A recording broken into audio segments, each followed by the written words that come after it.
Forgive me, Father, for I have simped. I've been there. Oh my God. I've been, 16, 17, struggling, barely have a couple of nickels to rub together. But I'm trying to go take somebody on a date, paper napkin date. I've been there. I'm not trying to knock you. And one thing that I would like to say, let me tell you a story. Listen up.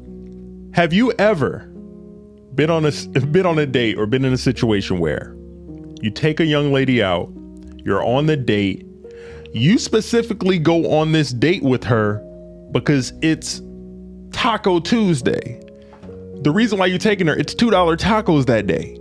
So you go, you got your Sunday best on, you there, you're ready for the date. So the server comes and starts asking for your orders.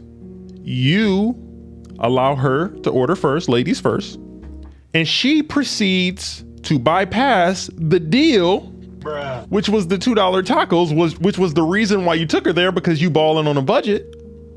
And she proceeds to order everything but the tacos.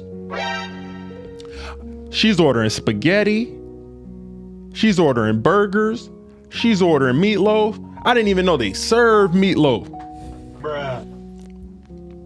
Next thing you know, you got like $48 and some change in your bank account.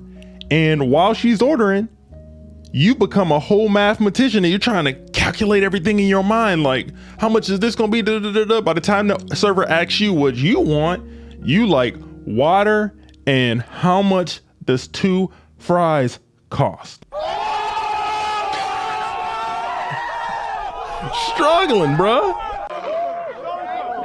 Let's get back to it. A third of women only date men because of the free food, according to a study. This was posted by the New York Post. The results are in. She only wanted to try that hot new restaurant. Do fellas know what I'm talking about? Yep. A new study published Friday in the Society for Personality and Social Psychology journal found that a quarter to a third of heterosexual women have gone on a date with a guy they weren't interested in just for a free meal. They call it foodie calls. Can happen when money's tight. The grocery store is out of a favorite frozen meal or a must-try entree. Bruh. The grocery store is out of a frozen meal or a must-try entree, and it's just too extravagant to justify when the tab comes out of your own bank account. 2 studies, the first conducted with 820 women and the second with 327, asked participants if they ever engaged in a plate for play.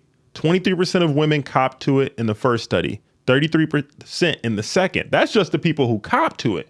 I would guess it's higher than that. Because do we think any women want to go out on a date and pay for it? Nope. Let's continue.